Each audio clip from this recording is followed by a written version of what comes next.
Hello guys, तो कैसे हो आप लोग। आई होप कि आप सब बढ़िया होंगे और बढ़िया ही रहना। आज देखो खेत पे आया हूँ। मेरे वीडियो अपलोड करने के 2-3 दिन हो गए। सॉरी, थोड़ा बीमार था। आज से रोज करूँगा मैं। देखो पानी के बगैर ही कापूस का क्या हाल हुआ है। ये मुरमुरे भी बहुत अच्छे आए हैं। आज पानी देने के लिए खेत पे आया हूँ।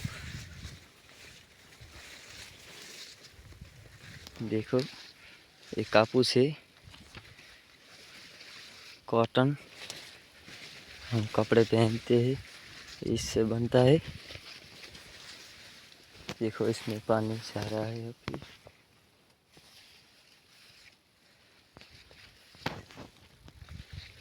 इसमें पानी मिल गया है, यहाँ तक बाकी है अब तक।